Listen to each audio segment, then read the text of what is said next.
Hello, everybody. My name is Ian Kirkpatrick. I'm an author, idiot, and loin streamer, and today we're going to be doing a book review of Anne Frank's diary, adapted by Ari Folman and illustrated by David Polanski.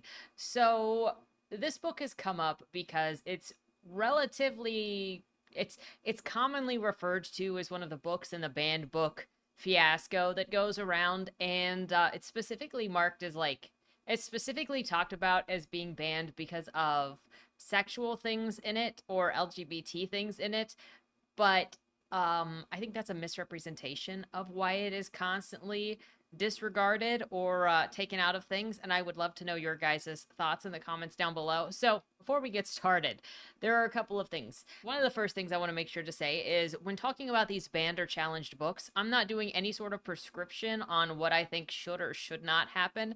I'm going to go through the synopsis as normal. I'm going to make comments, and I'm going to ask you guys what your thoughts are. In general, when it comes to, I may have a personal preference or opinion on something, but that doesn't mean that I think it should be forced on to anybody else or that anybody should have to abide by it. Personally, when it comes to these books in schools, I think the only people that should determine if that book is in the school or not is the school district in which that book is being challenged. I don't think somebody in another state or somebody in another country should have any say on whether this community believes a book will serve or not serve their community.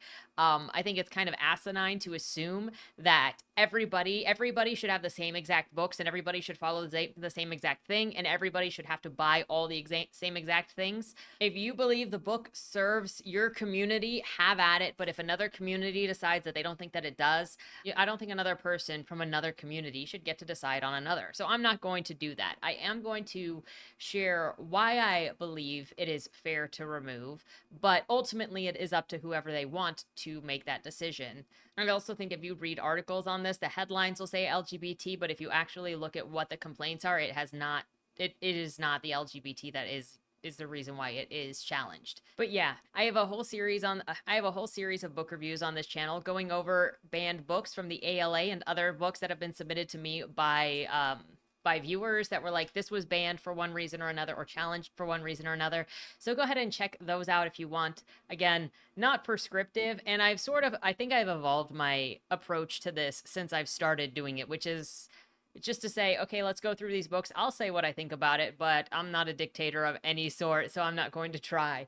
I don't think that debates really do anything. All you can do is say, hey, here's the information, the best that I can do with it, and make your own decisions based on that. I've had far too many people talk to me about how it's okay to sexualize children in the last year or two when covering books that are far more sexualized than this. Like, I'm not even with this. But I've had far too many conversations with different people that includes some saying, this was not related to ALA books, but on the Silly Boy review, there was somebody in the comments that said if you're not about having like sex, if you're not a sexual person openly, if it's not because of asexuality, then you're considered asocial and sexually regressive and you should be coerced and bullied until you have sex. So like, I've got opinions on things. I've been exposed to a lot of things in the last 2 years of covering this stuff, but at the end of the day, all I want to do is say, hey, here is my best effort at trying to contain the story, the book, in a reasonable amount of time to give it to people that may or may not want to read it, or maybe I will tickle the pickle enough that you'll want to go and see how much of this I'm misrepresenting, because there's that too. It's fine. We can only see things the way that we see things. But I've seen enough conversations, been in enough conversations, and watched enough debates to know that you do not change anybody's minds with debates. All you can do is share your thoughts, share your reasoning behind your thoughts, and people will take away what they want to take away. So that's what we're doing here. We're just going to go through this. Now, before we get started into the other comments, that was a much longer preface than I was planning to do. But before we get started in the other comments, a couple of things. Number one, if you enjoy what I do here on the channel, please remember to like, share, and subscribe for more. Number two, if you would like to be featured on the channel, check out the links down in the description description below. The number one way to be featured is through Lemoy, the monthly prompt writing contest, where I give you a prompt, you write a short story using that prompt, and on the first Monday video of the month, you bask in your creative genius, because everybody always comes with something fresh, something very uniquely them. The second way to be featured is if you are an indie author and you have a book out or a book that is coming out. If you submit it to the Fresh Meat feature, that first chapter and the cover will be read here on the channel to hopefully help more readers find your work, because that is my fairest way to share what everybody is doing without my opinions being inserted. The third thing is, if you would like to check out any of my books, they're available at any of your favorite places to get books, including the local library upon request. My newest novel, Bodymore Zero, comes out October 31st. It features these two gentlemen as the main characters, a couple of brothers that couldn't be more different in disposition in a lot of ways, but they get through some hard times together, and you got ghosts and some spooky stuff going on. I am very excited to see how people feel about Tacitus. Beyond my beta readers, all found Tacitus to be quite special.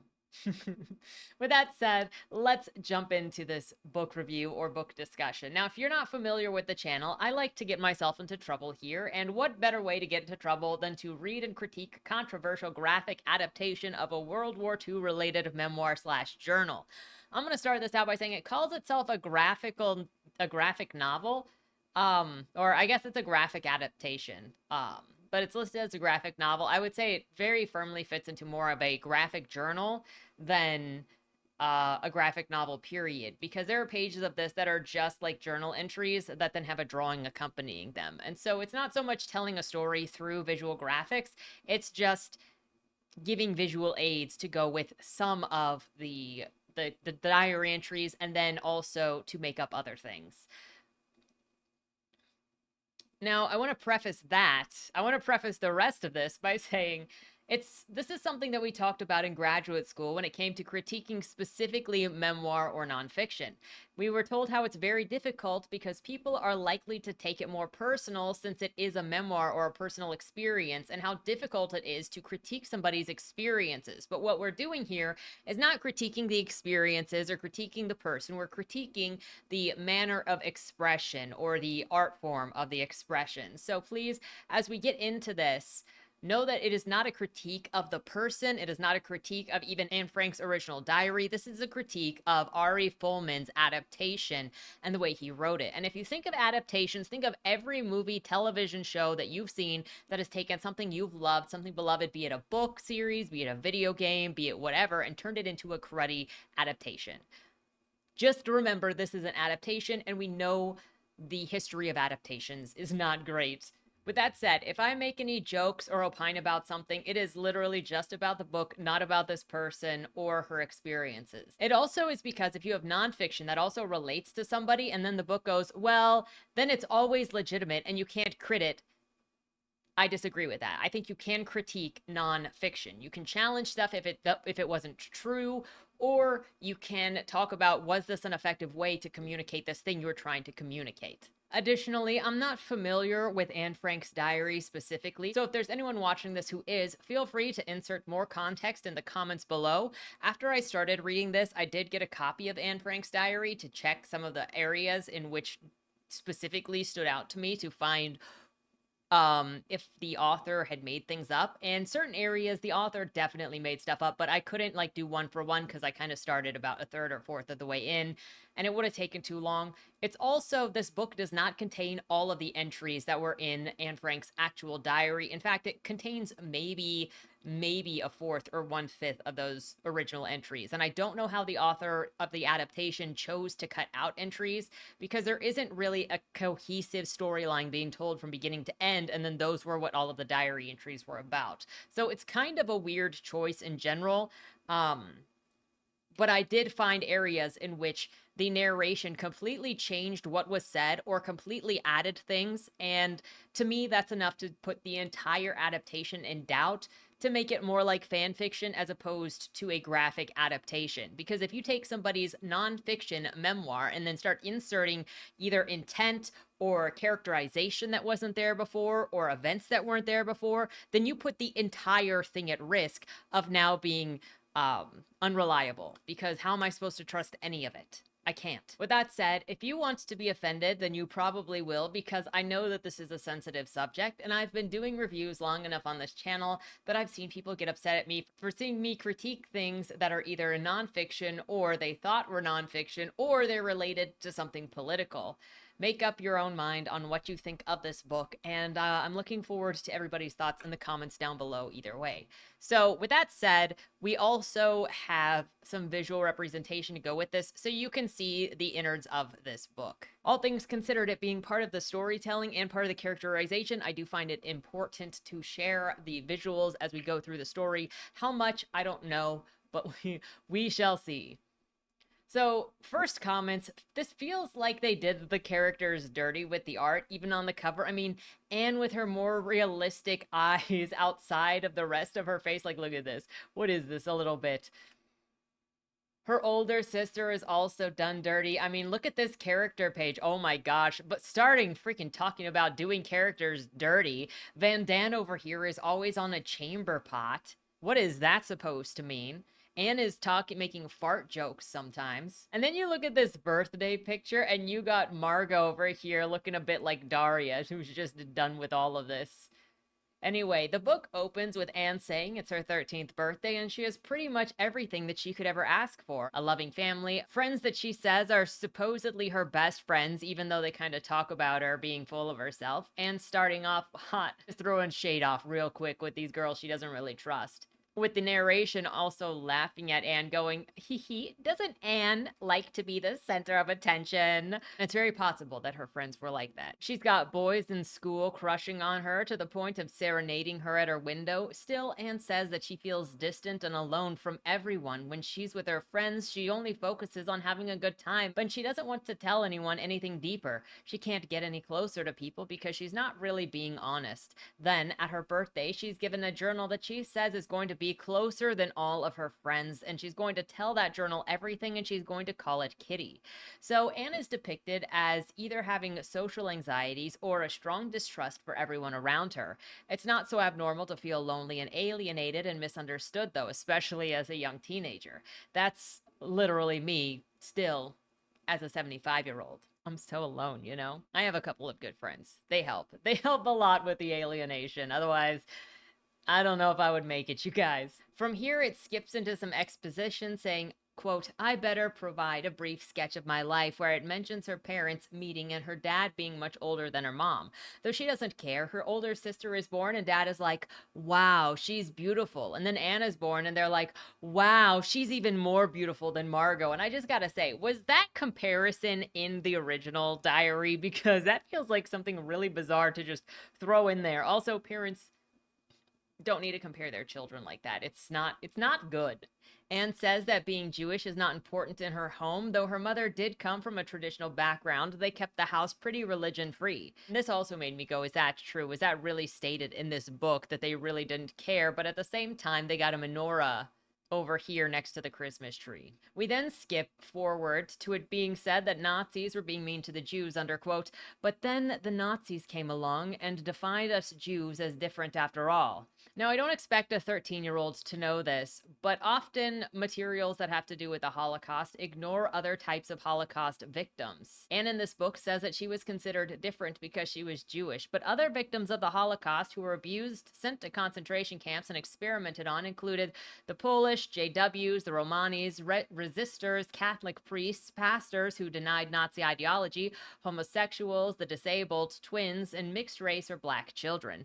In Mein Kampf, Hitler said that he would eliminate all the children born of African German descent because he considered them to be an insult to the German nation. Quote, the mulatto children came about through rape, or the white mother was a whore, Hitler wrote. In both cases, there is not a slightest moral duty regarding these offspring of a foreign race. So yeah, this is a diary of a 13-year-old who will have the scope of a 13-year-old, so I get that. But just for the sake of this conversation, Anne, her family, and the Jewish were not the only ones targeted for elimination by Nazi ideology. I gotta ask, is that a controversial thing to say? Anne goes on to say that when the Nazis came into power, their aim was to remove Jews from German society under the assumption that they were the root of all evil, even if they were only 1% of the population. There is such a major skip in the narration here where it doesn't really explain anything and just jumps to, quote, they think Jews are evil, and now everyone who is Jewish is being fired from their jobs. If this was someone's first introduction to the story, it's not a very good one since it doesn't really explain at all what is happening. It's just kind of a jump without reason and without understanding. And maybe Anne's original diary did the same thing because how would she know what's going on? But it really did just seem like all of a sudden things switched from nothing to something. Dad sees what's happening in Germany in 1933 and says that it's time to move. He first moves to Amsterdam, bringing Margot and Anne's mother with him, but for some reason he left Anne with Grandma. I'm not sure why Anne and Grandma didn't go. Considering he realized that there was something dangerous going on in Germany. And again, it would have been, I don't know if I assume that that's something that if it's in the diary, then it's explained in the diary. I don't know why you wouldn't put it in the graphical diary if you're going to include that at all. Because to just go, well, yeah, we left our 5-year-old in Germany where it was dangerous. Why? Just tell people. Then for her older sister's 8th birthday, she was finally brought to Amsterdam as a gift. She has a good life in Amsterdam with her family. Then Uncle Uli comes from Hamburg saying that things have gotten worse. Synagogues and Jewish-owned shops are being smashed, while books about Jewish culture and written by Jews are being burned. Again, this is a disservice to the situation as the Nazis burned way more than that. In my opinion, the book burning is often left way too vague in general. It feels like it's done on purpose as a scare tactic rather than a discussion of what was happening at the time. That's not to dismiss what the book burning was, but from the way that it's discussed, at least from what I've seen, it kind of reminds me of when you try to talk about abnormal or criminal psychology and people just want to tell you that it's illegal and people should be punished for things legally, which, sure, but law is separate from psychology, and you can't talk about the psychological workings of something if bringing up anything results in that's bad, put them against the wall. I guess we're never really going to get to the bottom of why people behave a certain way if the answer is always just, well, that's criminal, so kill them. It feels like a way to shut down examination or questioning of the situation to better understand why it's happening or how it happened or why it happened. Anne's dad talks about how people not considered German enough are being shipped to Dachau, and then you get some Nazi imagery mixed with Egyptians, probably because Jews were also slaves of Egyptians at some point. Another skip to, quote, Dear Kitty, the Nazis have invaded Holland. Who would have thought that they'd come here? And it's a depiction of Margot and Anne in a pool and a soldier telling the Jews to get out of the water. Then they aren't allowed to bike or take the tram, and Anne and her sister are standing in the window talking about how they can't really go anywhere anymore before Anne says, at least the moon has no religion. I'm not really sure where that came from, but it does make Anne seem a-religious, period. And it made me wonder, was she? This also ignores that Christians and Catholics were some that helped the Jews during the Holocaust, especially considering the Catholic Church is said to have facilitated the rescue of hundreds of thousands of Jews during the Holocaust, while churches in Germany and Italy, as well as the Pope himself, lobbied governments against anti-Semitic policies and racism. So I really don't understand the hatred of other religions in this book by Anne, unless that really is in Anne's book, which maybe it is. So I don't know. Again, let me know in the comments down below. Apologies for my ignorance. Like I said, I'm an idiot. I'm here to ask the idiotic questions. But considering this is a depiction from a diary, and a diary doesn't have to be correct or accurate, as it is a depiction of someone's interpretations, understandings, and experiences, I'm going to give it the benefit of the doubt. And leave it up to others who are more studied in Anne Frank to let me know. Anne and her sister are then talking about needing to use the bathroom, but they aren't sure if they're allowed because of the restrictions that are on there. So they just lay in bed. Skip to another journal entry where Anne is talking about marriage, and she says that she wants to marry this classmate named Peter Schiff, whom she calls Petal, and she says she loves him, but she doesn't think that he cares about her in any way. Another entry reminds us that she can't take the tram because she's Jewish, but some Dutchman helped her and Margot cross the water in his boat. There's a random sign of a singer with a word bubble saying, I don't perform for Jewish swine, and that feels kind of out of place. I get that it's probably trying to portray extra the rejection of all of the social and business life for the Jews, but I also think that we can get that without that bubble, unless that poster was specifically described in the journal, in which case, why weren't those words just on the poster? Skip to Anne saying that a boy named Hello is waiting for her all night, and everyone is talking about it and saying that he looks old enough to be your uncle. And doesn't he already have a girlfriend? Anne says that the guy meets her every morning to walk with her to school. Her sister likes him, but her friends think that he's boring, and Mom is grateful that she's not walking the streets alone. Anne asks Hello if he's already got a girlfriend, and he says yes, but she's boring and makes him fall asleep, so she doesn't mind seeing other people. So he doesn't mind seeing other people. Then they're walking home and her dad sees her and tells her to get inside. They're supposed to be home by 8 p.m. So Anne has no comment on this guy having a girlfriend already. Like, it doesn't bother her at all. Because right after saying that he's not single, they're walking holding hands. So that implies that she's chill with infidelity and or doesn't like the guy's girlfriend. And if this isn't the case, then the pacing in this is really weird for what's actually going on. I mean, she's also 13, so maybe she doesn't take relationships seriously, so it's like whatever, but you know how I feel about cheating. It's not endearing. Dad loses his job and Anne asks where their furniture is going. Images of a bunker, and then she's saying that she's going to go into hiding as it shows a nun taking the girls in. But then, like, in the next page, she's back at home. And so where did the going into hiding in the church even come from? I guess that was just part of her assuming what it meant for her to go into hiding, and that's not actually what was happening. It would have helped to explain when Anne says, quote, "We all knew what this meant." I'm assuming that this book suggests what she actually means in this diary, but it does nothing to facilitate the information of what is actually happening on the page. So what she does say is that her sister got a call up from an SS, and again, she says, "We all know what this means," with no explanation. So again, it's either assuming or it's making you come up with it. Assuming this is for a younger reader before they read the diary, it wants you to fill in the blanks of what this means based on the scary images on the page, which ends up feeling cheap, especially when you're handing it to a child. It reads like a scare tactic. She and Margot pack to go into hiding. She brings memories and sentimental stuff while being told that she should bring useful stuff. Coworkers of her dad's come and take her and Margot's stuff away to where they'll be hiding. This will actually be in the back of the workplace where her dad used to work. So the whole thing with the church was kind of weirdly placed. And it does not facilitate good flow or effective storytelling, in my opinion. They leave in the middle of the night, making it look like they fled with a note saying that they went to Switzerland, when really they just went to her dad's workplace to hide where there is a secret apartment behind a bookcase in the back. And then she finds out that this boy named Peter, who's around her age, will also be hiding with them and their family. This is different than the other Peter from school. There's this bizarre depiction of Peter's mom saying if she was going to die, then she might as well die on a chamber pot. She also calls Mrs. Van Daan a diva, which I partially don't doubt that Mrs. Van Daan was a diva. And Mr. Van Daan says that he'll die drinking a fine cup of Chinese tea, and Peter doesn't plan to die, though Anne says that he is afraid of his own shadow. Apparently, Mrs. Van Daan was hiding the chamber pot and all of the lady's essentials because she determined to live and die as a lady no matter what. I looked for that in the diary and I didn't find that. The only time a chamber pot was mentioned was when she moved in. She brought her own chamber pot, but otherwise, like, I didn't see the hiding of the lady's essentials to make it difficult on others. But again, I didn't heavily read into the diary for everything. Now there are rumors going around of how the Franks left, and they were being informed of what those rumors are. Anne snaps at the guy for saying one rumor is seeing them all loaded into a military van in the middle of the night. Anne seems to be kind of controlling in this, and smarter and bratty and demanding, which I get. It's a high-stress situation, and she's a teenager kind of forced around all these other people with no space of her own, so it's kind of like, I get it. It's a difficult situation for everyone, and they're all doing their best. She wishes that she had a bigger room. She said that her friends were real, and she was telling other people what to do.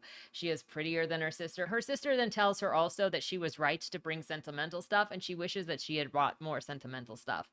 It's kind of interesting that Anne is depicted as always right in this, and I wonder if that is the author's...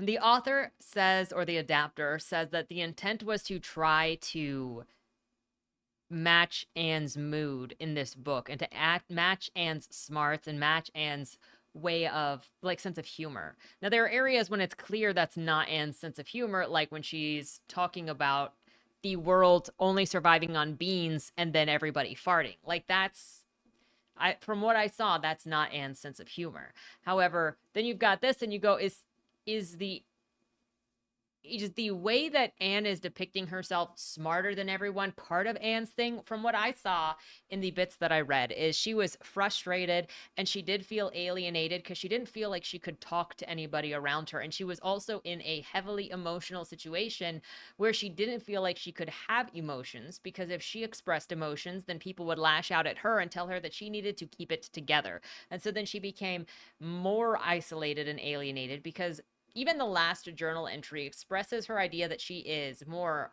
melancholy on the inside, but if she does anything short of just being peppy and happy, everybody thinks something is wrong with her. So she feels like she has to perform that in order to make other people happy. So I can understand that, and I can understand her feeling like she has to take care of herself because everybody is so busy taking care of themselves in this situation that she feels abandoned. But did that equate to her feeling like she is smarter and better than everybody else? Because that's the way it's depicted in this adaptation. Anne says that Peter never comes out of his room, as he always complains about how he is dying instead. And since Peter wasn't coming down, Anne was the center of attention. So then Van Daan is talking to Anne's mom about, how did you raise two girls with such completely different personalities? And Anne cuts in going, excuse me, I'm right here in the room and I can hear you. I feel like that's one of those things that Anne might have put in her journal as it being annoying if she experienced it, but I don't know if she would interrupt them. I don't know. And what's with the squinty eyes? Like the dialogue bubbles feel like everything is made up content, so I don't actually know what is canon and what is not, for lack of better words. Mrs. Van Daan then asks if she can learn some manners from her sister since she butts into adult conversations. Depiction of Anne next to her sister where it looks like she is resentful of her older sister for being more put together than her or being more respected than her, something like that. Peter yells for his mother to leave Anne alone since she's just a kid, and the mom says that Anne's gonna make their lives miserable because she's so depressed. Anne's locked herself in her room, and the parents are fighting as dad wants sedatives, as mom says that Anne can only be helped with discipline, and someone else brings Anne a dress while she goes, "That's so nice, you've been so depressed lately." I have no idea who these people are down here, by the way. She talks about her daily routine of eating in silence and the different places that they take the wash bins to bathe in. The chamber pot diva hasn't bathed yet, and she doesn't know where she wants to bathe. They're listening to the radio when it's announced that the princess is having a baby, and Mama Frank says that that's boring, while Anne says, nuh-uh, that's the most exciting thing that's happened since we've been here. And it's at this point that I'm noticing everything Anne does or says kind of contradicts what other people do or say. And I was wondering if that was on purpose, if that was in the actual diary, if she was a contrarian, if she was just frustrated, if she really was just constantly saying the opposite of what people were saying, which fair enough for a 12, 13-year-old. That's also like the thing with nonfiction that you have to be careful with is that nonfiction is allowed to be wrong, and because you're going to get the perspective of whatever the author's perspective was at the time of them writing something, specifically if it's memoir or autobiography. So you have to account for they might say something that is technically inaccurate or technically inappropriate, technically non-ideal. The problem with this for me is that I don't know what's actually from Anne and what is being repackaged by the adapters, because I've done enough research and comparison to know that the adapter did take creative license with the project. I just don't know where all of the creative license went with this project. I don't blame Anne for being depressed or having nightmares or her dad giving her sedatives to try to help her sleep.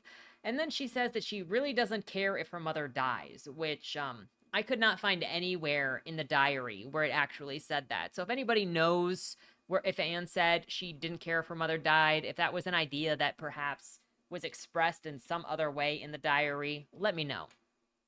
In an entry marked September 28th, 1942, Anne says that the Van Dans are picking at her everything, criticizing everything, but she is not going to meekly take it. She says adults bicker, and that surprises her because she thought only children bicker and adults grow out of it. Also, there was some conversation about how Mr. Van Daan is considered modest, and the Mrs. butts her head into everything, even though she says she is more modest than her husband. Anne criticizes the Mrs., saying that proves that she is not modest at all. Anne's also told not to be modest because being pushy gets you more places in life. Mrs. Van Daan then criticizes Anne's mother for parenting the child in a modern fashion, and Anne is exasperated by this. She says that she only gets to know someone for real after a fight. She says she only gets to know somebody for real after a fight. This page is also decorated by the Van Dans and her own parents as dragons breathing fire at one another. Anne explains that she reads more adult books, one of which is called Eva's Youth, where a girl is discovering where babies come from, and she thinks that cats lay eggs, and since she also wants to lay an egg, she crouches down and pushes something out, but finds a turd instead. And it just seems to describe this as if Eva didn't know what poop was. I did look this up in the normal book, and that was also in the diary. So it's just kind of weird to describe a turd as if it's just a sausage and you don't know what it is when you're like a child who's clearly turded before. She also says some women have to sell their bodies on the street for money. She also says she imagines running away to a mansion where her dad gets her everything that she wants to buy, and this is sort of daydream happens when she's spending her time in hiding. Skip to being told that Jewish neighbors were being taken away by the Gestapo, and they were being transported out in a cattle car to Westerbork. Talks about the conditions at the camps being terrible. They get water only once a day, and there's only one bathroom, and there's also a picture with a bunch of houses hooked up to gas tanks. And I don't think that's actually how that worked, but okay. Now it is Peter's birthday, and he's smoking because he thinks that it makes him look cool. Anne's hopeful because the Germans haven't taken Russia yet. Anne's also talking about the food that they have, which is 300 pounds of beans, and Miss Diva asks, you know how much gas one person can make from 300 pounds of beans? I thought that she was going to die a lady, and now she is talking about farting. Is it Anne who wrote this about Miss Diva, or is it the writer of this adaptation bringing up fart references? The beans spill and they have to pick them back up. Daddy Frank's dentist is brought into the hiding place to share a room with Anne, and that hardly seems appropriate. I don't really know how they wouldn't have moved or why they wouldn't have moved Margot in with Anne and have the dentist bunk with Daddy Frank, because earlier it gave us a layout of everything. Anne says that the dentist brings news from the outside, and it's a quote that things are like the slave hunts of the olden days. Anne says that she's getting depressed or more depressed, and she's trying not to be. Everyone is down from the news that she keeps hearing, and she feels bad every time she's cheerful. She says that her father can't make up for the life that she no longer has, and she doesn't care about her mother or her sister anymore. They're just kind of whatever, and she's stuck with them. She finds out that Mr. Van Daan can make great sausages, and hears Mrs. Van Daan complaining about her back hurting. So Anna's like, maybe you shouldn't have gotten such a fat behind and your back wouldn't hurt. Freaking A. That's her, judging her for having a cake. And she says that the two women of the Annex needed attention since Mr. Van Daan was getting too much. And then she goes into Mrs. Van Daan volunteering to have her dentistry done first. It's kind of confusing by how that's attention seeking, unless she just means that the ladies were getting specialized attention. But like, I don't know if I would consider getting your dentistry done begging for attention, especially considering most people do not really enjoy dentistry attention. Then the dentist tells Mrs. Van Daan, you have such big cavities, we could hide another Jewish family in them. And Mrs. Van Daan is like, I'd rather have surgery than save another family. It makes me wonder, was Mrs. Van Daan always like this? Anne's shown as helping the dentist, and then happy when Mrs. Van Daan has had such a terrible time and is knocked out when her tooth is pulled. Anne's watching some neighborhood kids play and thinking that they're dirty, while wondering what it would be like if she yanked them up and bathed them all. Then Anne is watching some of the other Jews from her old neighborhood being walked down the street, and she wondered what she would give up to save the Jews, and says that it would be the lighthouse of the Seven Wonders, because they wouldn't be rescued by a boat anyway, which is mildly ironic since Hitler was defeated by a bunch of troops that came overseas by boat. Skip to her sharing the room with the Mr. Dentist who exercises early in the morning and just throws his underwear around, apparently, and it's laying on her journal.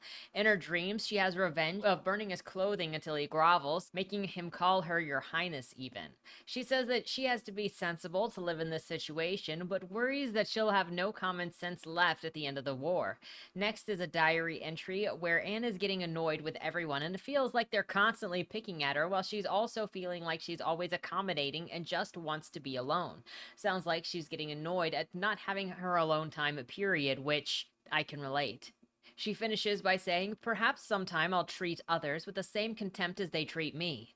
The next section, bombs are dropping. Anne crawls into bed saying that she is scared and then says that Mrs. Van Dan's biggest fear is burglars and Peter fears rats. So this is one of the first sections that I specifically went to look up, I think, and read the whole diary entry of looking for this, and then I started looking at stuff from the past and going forward.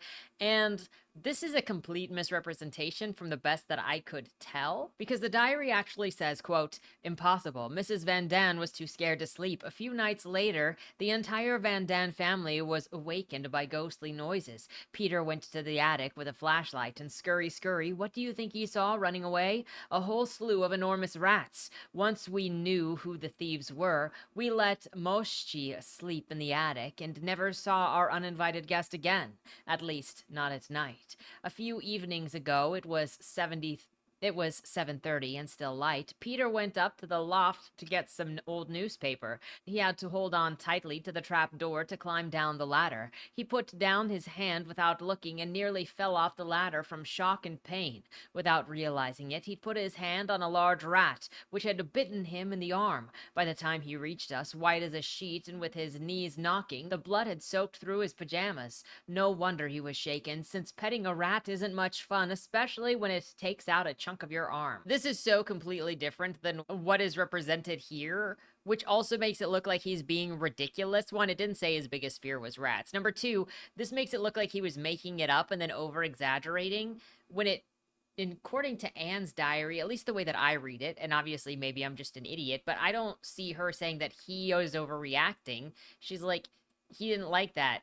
And for good reason, because who would? It also adds on this page saying that Anne is going to get them captured. You see them all whispering it there on that bottom panel. Is that somewhere else in the book, or is that also a made-up moment? Because at this point, clearly this book is not reliable, and like, what the heck even is this? I don't understand why your family is suddenly like, she's gonna get us captured, and Anne is just like, oh my gosh. I mean, maybe it is in there. I can't put it past Ari, but I already know that the adapter has made other things up. In the definitive edition of the diary, the March 19th entry in the comic has little in common with the one in the definitive edition of the book. In the comic, it says that Mr. Dussel is feeling sad because he misses his lover and has Margot write the letters, while saying that people who worked in the building that they were hiding in were the ones delivering the letters, until Dad found out, saying that this would get them all killed and that he expected more from Margot, so she better stop. Anne says, quote, "At least it'd be a good way to go." In the definitive edition of the diary, it actually talks about Turkey not getting involved in the war. Mr. Drussel got a foot-operated drill that he was writing letters to someone. Margot was helping correct the letters, not to write them though, and Dad did say stop doing it. The whole thing on this reads, quote, "Drussel is terribly lax when it comes to obeying the rules of the house. Not only does he write letters to his Charlotte, he's also carrying a chatty correspondence with various other people. Margot, the Annex Dutch teacher, has been correcting these letters for him. Father has forbidden him to keep up the practice, and Margot has stopped correcting the letters, but I think it won't be long until he starts it up again." That last bit of this entry is about Nazi soldiers talking on the radio about the wounds that they've received, and Anne is mocking how stupid it is. And then she drops Mr. Dussel's soap on the ground, steps on it, and asks her father to reimburse him. This whole section where they've got, okay, so we're gonna be checked up on by the Germans to come looking for us, and we're gonna need to listen through the ground, and somebody is going to go out there and talk to them to convince them otherwise, and he's like selling jams. That's all pretty much made up. There is a section where they're listening through the ground, but the jam is not real, and this over dramatizes it a lot. So then it says April 27th says bombs are dropped on the German club, and Anne complains about the food, but says that if you're trying to slim down, then this place is going to be where you want to be. However, Mr. Drursel is staying fat from the goodies that he gets from his lover. This is mixed in with stuff from May 1st and 2nd in the diary, where the snacks are mentioned there, and Anne's upset that their kindness isn't earning them any extra food.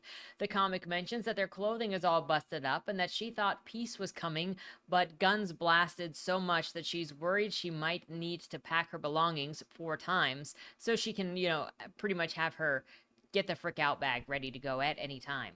Anne determines that she can get further in life by being a hypocrite and lying to people, that she even prays to God to keep making her a hypocrite. Quote, "Dear Lord, please grant me the power to remain hypocritical forever and ever," as you can see in this top right panel.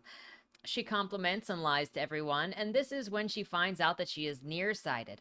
Did I miss where she prayed to be hypocritical in the diary? Because I did not see that. Since she is nearsighted, they're talking about going to the eye doctor, but Anne is afraid to go outside. The scene ends very abruptly right there and moves on to do something else. I don't know. I don't even know if she got glasses after that. This doesn't really seem to finish a thought when it introduces one on pretty much any of them. It just sort of abruptly cuts it off. Then Anne is talking about a burglar who broke into the warehouse and everyone was scared, and maybe she dropped some weight. This is totally different from the diary's version, where she says a burglar did break in. She detailed where he went and then said that the house thrived on the excitement. Because you got this where they look scared. Comic Anne tells her journal that since you've never been to war, let her tell you about her housemates and what they would like to do after. Her sister wants a bath, Mrs. Van Daan wants cake, like lots of cake, and Mom wants a coffee. This matches the diary only somewhat. The original diary says Van Daan also wants a bath. The comic says that her sister wants to bathe for 2 days, while the book says 30 minutes. It says that Van Daan does want a cake, while the comic implies that she's a glutton who wants to eat all of the cakes because she's a fat ass. And then it says that her dad wants to visit a friend with an ulcer before he dies, but he probably won't make it. This was not in the diary. Him visiting the friend was in the diary, but him not making it was not in the diary. Peter wants to go to town, Dussel wants to go and see his lover, and it boils Anne down to wanting to go back to school. Not it being about her wanting to go home and be able to move around freely, which is part of what is mentioned in the diary. Move to a section about blaring sirens disrupting the day, and it's completely changed from the diary, and there is a naked man dancing around in Anne's room while Anne hides under the covers. Like you can see it, Dussel is right there. I don't know if Dussel was actually this kind of weirdo. I say weirdo. German culture is a little different, but I'm not entirely sure how much, so.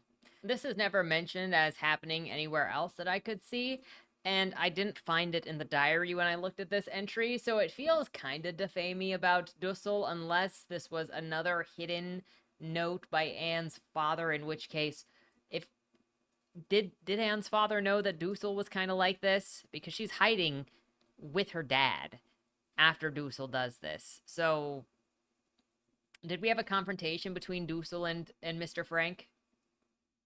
Anne then sees that Dussel and Mrs. Van Daan are doing the dishes in the kitchen and walks up and says, "Yo, this book that you gave me is dumb." And Dussel launches into, "Ugh, you're an old woman in a child's body." But the diary actually said the opposite of this, and it gets rid of the context that Anne was being quiet, and the two noticed that she was being quiet, so she came up with something to say and was seemingly delicate with the words that she had to say when she criticized the book. And Dussel goes, quote, "How would you understand the psychology of a man anyway? You're a child. You're simple." So the comic actually took what the diary said and flipped it, where the comic says, "Oh, you're an old woman in a young man. You're an old woman in a young girl's body. That's why you don't understand this." In the diary, the actual straight diary, it has him saying Anne is just too young to understand man's psychology because she's a child and too simple-minded.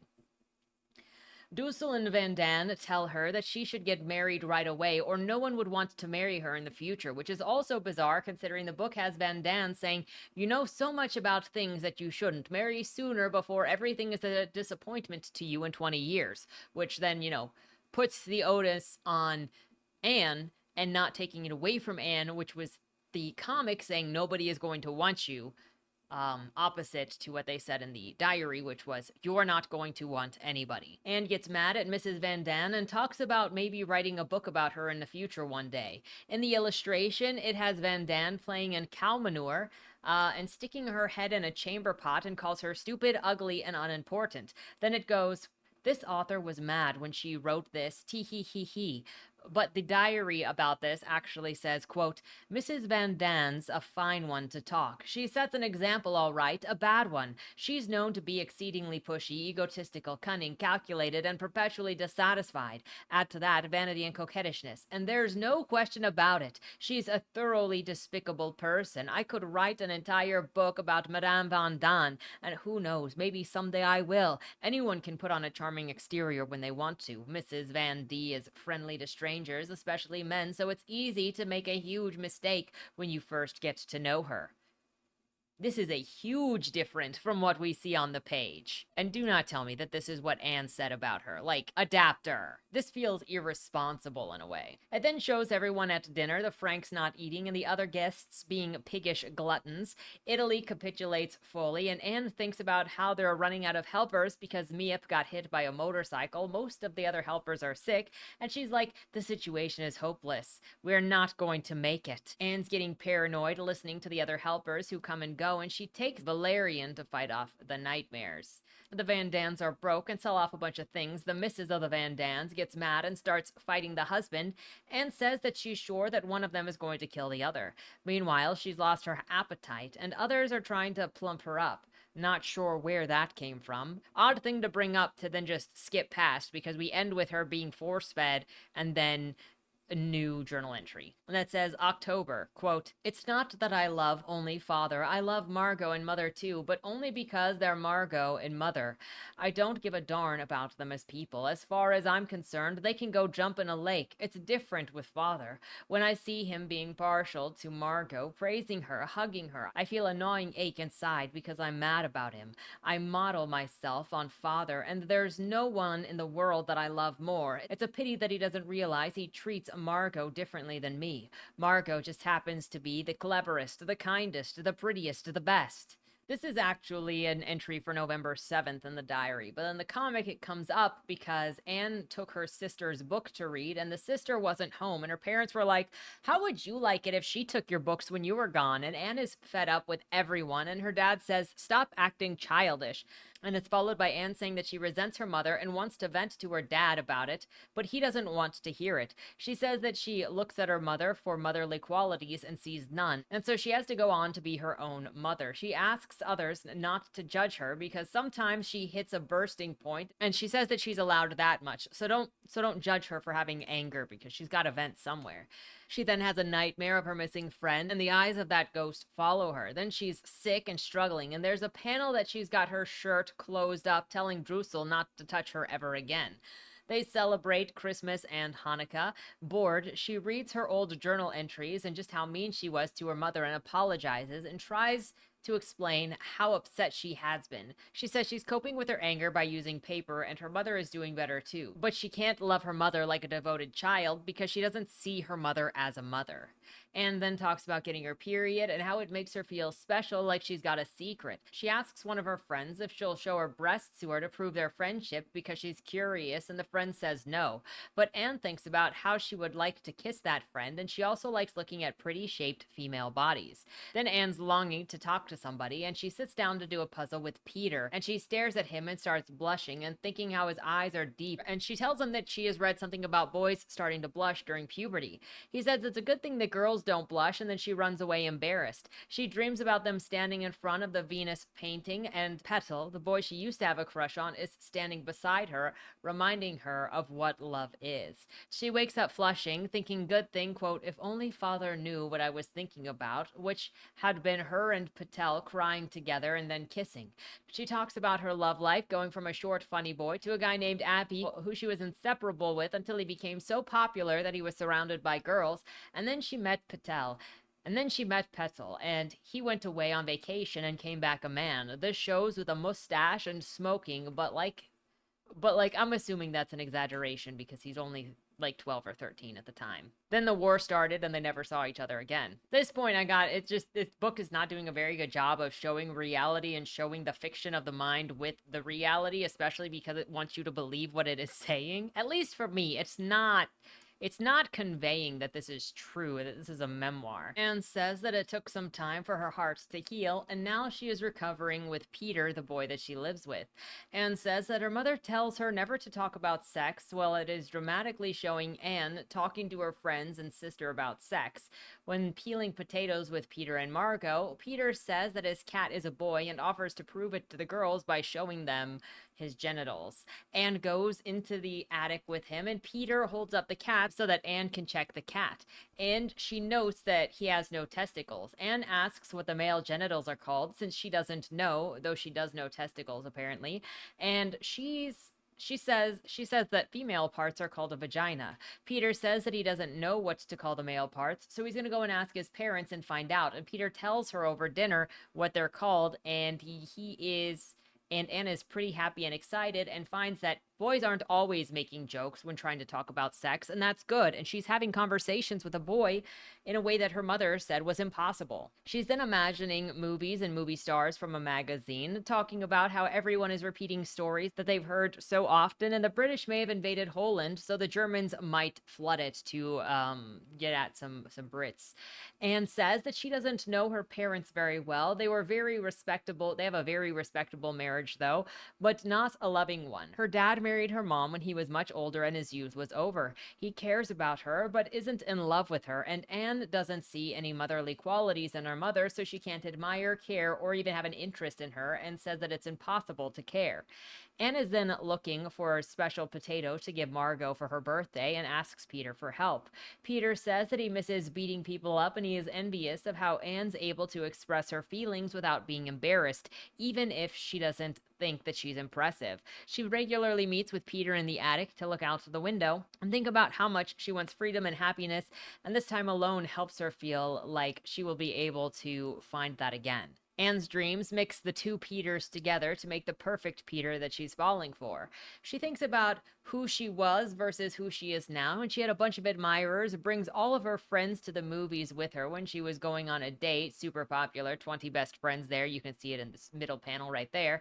Flirty, showed off in class, making things up. She was always making jokes and popular, and it took her time to get used to not having people laugh at her jokes all the time. But now, she just couldn't go back. Anne says that her mother's advice to melancholy was to think of the suffering of the world and she should be glad that she's not part of it. Anne doesn't like that advice because she thinks that there is happiness abound even when you are miserable. So just go outside and find that happiness. See, you guys, take that. Anne says, touch the grass, you misers. She also says that Peter is probably in her future, and dreams about ice skating and a boy who looks like Peter, but then he looks at her and he is much older and he says that he doesn't love her. Look at him. Got facial hair, which obviously old. She's then starving because the only person who was helping them get food from the black market was captured. Anne's worried that Margot is getting feelings for Peter, but then she says that she's not, and she's happy that Anne is bonding with Peter. She says that she's missing out on so much, but Margot knows that she couldn't bond with Peter the same way that Anne does because she needs to be able to trust people a lot, and Margot just doesn't feel like she can trust Peter to the level that she would need. Anne says that she's not that close to Peter, and it's just easy to whisper and talk in the dark, and that she'd like some of Margot's kindness. And Margot tells Anne not to feel bad about her relationship with Peter, and that she does feel like Peter's older sister, and that's pretty much the only level of relationship companionship that she could probably have with Peter. So have at it and don't feel bad about it. Then there's a long description of what female genitalia looks like after Anne says, how do you describe this to a boy without a model, and how easy it is to see boys' genitalia because it's just hanging out there, but girls' genitals are hidden inside. And what is this? What is this illustration? Is that a penis on the wall? Why is there, is this a description of how to explain what a vagina is to a young boy while there's a penis on the wall? Like, what is this image? I'm so confused. Okay. Guys, that can't be a penis. I don't know what that is. But I'm so confused with the juxtaposition of this. And like, what is this illustration of Peter in a snow globe and thinking, "You are so vain, Anne. You probably think this Annex is about you." Like, this is not, everybody is just annoyed with Anne. Is that what this is getting at? Is that she's just doing her own thing and everybody is annoyed with her? Peter then calls Anne pretty and she likes it. She likes watching him and bonding with him more. She hears that after the war, people are going to want to take writing and diaries written and publish them. And then she imagines what it'll be like for people to find a diary in the future, not knowing what's going on. And I'm not sure if we're following depictions of like her imagination or exaggerated opinions of what is inside of the book, because I'm not sure what parts of this are actually Anne's. She then goes over their available diet again over the next couple of months with a Popeyes reference, and then says that lots of beans. Imagine a world where everybody's stuff is beans and their bodies are fueled by beans. Then skip to Peter being seen in a warehouse, and the police should be called on him. Soldiers show up at the house and tug on the bookcase, and talks about panicking. 8 panels of the characters saying their final wishes, and then the thing just ends. Like, what happened with the soldiers on the other side of the bookcase? The scene does not finish. This is just next. 5 days later, Anne says that she is waiting for Peter to kiss her, and then he does, just to give her a little bit of hope that he would. There's also a mention of a second Anne who is sitting there loving Peter and cuddling with Peter next to the other Anne. Anne tells her dad about her and Peter. Dad is not happy and gives her rules while telling her that Peter is weak of character and easy to manipulate. Anne is pissed that her dad is giving her rules after she went through the last 2 years taking care of her own emotional needs and being lectured when she needed help. So she tells him that she is independent now and she is only accountable for herself, so she'll behave how she thinks that she should. And then wonders why wars must keep continuing on, why the English keep making bigger bombs as houses are being constructed, why are there millions of dollars spent on wars each day instead of medicine to help people, how come people are dying of starvation when there is excess food rotting everywhere. She says that there are destructive urges in people, one for murder, rage, and killing, and until humanity goes through a total metamorphosis, it's just going to keep happening. And then talks about how both of her parents grew up in wealth, but then during the Great War, her father's bank went bankrupt. Someone at dinner talks about going to a party and eating a lot, and she thinks about how much she would have eaten at the party. And also talks about wanting to be a journalist and publish a secret annex when she's older. For now, she's just going to be writing short stories. The British are now becoming more involved with the war, and Anne is cheering them on while calling everyone ungrateful for not being thankful to the British as they should. And then wonders why women were always considered inferior to men and subjugated. She thinks that it's stupid. She hates that men are seen as soldiers and explorers while women are seen as baby makers, and she believes that women would make better soldiers than men because of all of the pain that women go through. She says that women have fortunately been educated and now have equal rights in many places, and that modern women want the right to be completely independent. Anne says that Mrs. Van Daan is now being overdramatic, talking about getting shot, hanged, killing herself, and being offended, fighting with everyone, and everyone in the house is pretty much over her. And then complains that she fears that Peter is becoming a criminal or a speculator, that she feels that he's becoming too fearful of his own weaknesses and relying on her too much to the point that she doesn't like him as much anymore, and she wants less to do with him. She wants to find a way to tell him, if you don't chill, then you're not going to have any friends or support or beauty because you relied too much on others that you became overwhelming.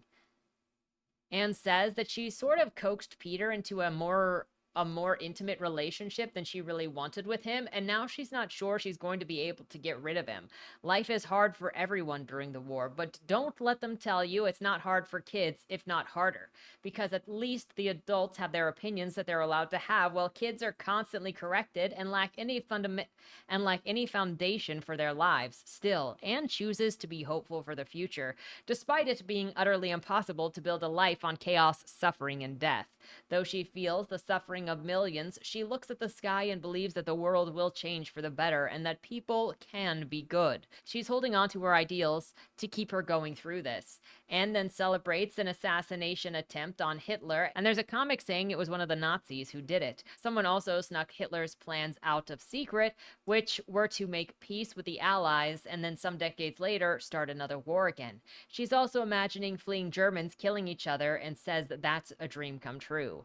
The last page of of this book is actually the last page of Anne's actual diary, and it's kind of jarring as it opens with, quote, "The last entry ended with a bundle of contradictions, and this one will open with that. She says people around her only like her when she's happy and outgoing, but that's not the real her. The real her is more serious and soft and on the inside, and when she shows her true self to people, they think something's wrong with her, so she makes that true self go back inside. She wants to find a way to be her true self, and ends by saying that she would become what she would like and who she wants to be if only there were no other people in the world." And that is the end. Now that you have all of that information, let me ask you, having said that, do you think that this is a good source or depiction for Anne Frank's story, or would her diary actually just be a better source of Anne Frank's story? Personally, I think if you have to add humor in there, like childish style humor, juvenile style humor, in order to make the story more palatable, maybe you shouldn't be reading about the Holocaust. It's not really accurate to the person, and I think it's kind of smarmy to use somebody else's name to then push other things that they did not say in there with things that they did say, because that creates the question for some people of, is this real? Well, I can find this part for real in her writing, and so then there's going to be the assumption that all of it is correct, but then you have to fact check every little thing and the representations and the characterizations of the people in there, and I don't think that they are correct, despite the areas where it directly pulled from the source.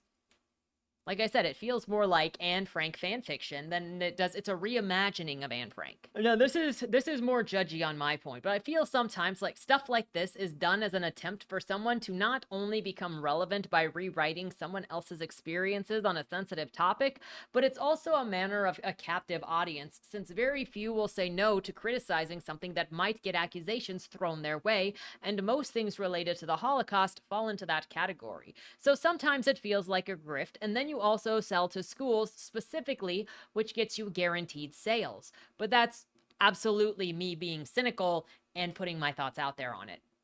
I've just seen it too many times where people go, "Oh no, you can't do that, can't criticize that, or you're a thing." Like freaking look at Lawn Boy, which says it's semi-autobiographical, but it's about a Mexican lawn worker written by a white guy who lived on an island in Washington state because his family was pretty well off. So how exactly is that semi-autobiographical, other than him staring out the window at probably somebody who was doing lawn work in his neighborhood and was like, "I'm going to write a story about that"? Basically, like, me watching is basically the same thing as me living that life. It's basically semi-autobiographical. Also, this book was published in 2018, so forgive me if it looks grifty to me in the push of book ban streaming. I feel like some people try to force their way into relevancy this way, but let me know what you think on that. Based on the whole book comparison alone, I have to say that the whole banned books thing feels like a scam slash Trojan horse. What's this book talked about being removed for? It's always about sexuality, specifically references to and possibly being gay or bi-curious, or descriptions of genitals, and nothing about how it makes stuff up or recategorizes things, because people shut down when you call them some kind of ism and they don't look further into something. So bad people then try to sneak things in by calling you any sort of criticism or anti-ism. This book felt like it was full of lies from the areas that I looked up, and I didn't even go over every single passage or difference, and that also doesn't include all of the things out of there that are lies by omission because it took out those passages. Child narrators are often also treated like adults for some reason, and I feel like this has something to do with the weird way we look at books with some kind of authority. So then we forget that maybe this is a child, and so they're not necessarily more knowledgeable than everybody else. They're just putting their thoughts down, and it has to be taken as a kid writing a journal entry. I also have to question why somebody like the author or the adapter of this book chose to do this book that would make it not look like opportunism. The adapter also has a second book that is called Where is Anne Frank? And it just made me think of, where in the world is Carmen Sandiego? Personally, to make this book more effective, to make this idea more effective, I think, one, there would have needed to be multiple volumes to cover more of the content.